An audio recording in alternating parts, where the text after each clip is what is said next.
এখন আমি রান্না করে নেবো চিংড়ি মাছ দিয়ে তরকারি। তার জন্য ওভেনে কড়াই বসিয়ে দিয়ে দিয়েছি কিছুটা পরিমাণে সাদা তেল। তেলটা গরম হয়ে গেছে, তেলের মধ্যে দিয়ে দিলাম কালো জিরে ফোড়ন, দিয়ে দিচ্ছি 1/2 চামচ মতো হলুদ গুঁড়ো, দিয়ে দিচ্ছি সামান্য পরিমাণে একটু চিনি, দিয়ে দেবো চিংড়ি মাছ ধুয়ে রাখা, একটু নেড়ে চেড়ে নেব।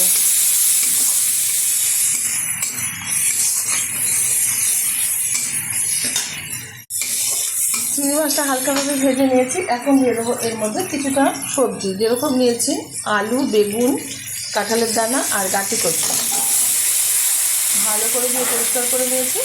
দিয়ে দিচ্ছি পরিমাণ মতো লবণ, দিয়ে দিচ্ছি টুকরো করে রাখা টমেটো, কিছুটা চিড়ে রাখা কাঁচা লঙ্কা আর কিছুটা ধনেপাতা কুচানো।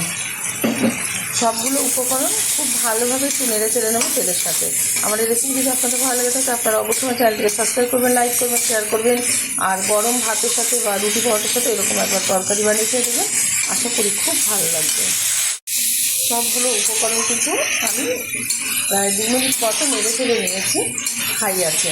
এখন দিয়ে দেবো ভালো কালার আসার জন্য একটু কাশ্মীরি লঙ্কা গুঁড়ো। এটা আপনারা নাই ব্যবহার করতে পারেন, তবে দিলে কালারটা ভালো আসে। যেহেতু কাঁচা লঙ্কার কালারে কিন্তু তরকারি রান্না করলে সাদা হয়, সেখানে একটু আমি আজকে কাশ্মীরি লঙ্কার গুঁড়ো ব্যবহার করলাম।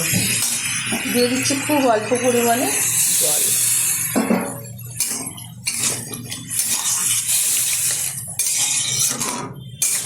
হালকা আছে ঢেকে রান্না করে নেব 20 মিনিট। ঢেকে দিচ্ছি, ঢাকনাটা তুলে দিচ্ছি। খুব সুন্দরভাবে কিন্তু এই যে সব সিদ্ধ হয়ে গেছে। এই অবস্থাতে আমি নামিয়ে ঢেলে দেবো একটা পাত্রে, আর গরম গরম ভাতের সাথে একে সার্ভ করবো। আপনারা অবশ্যই ট্রাই করবেন। দেখা হবে পরে ভিডিওতে নতুন কোনো রেসিপি নিয়ে। ধন্যবাদ।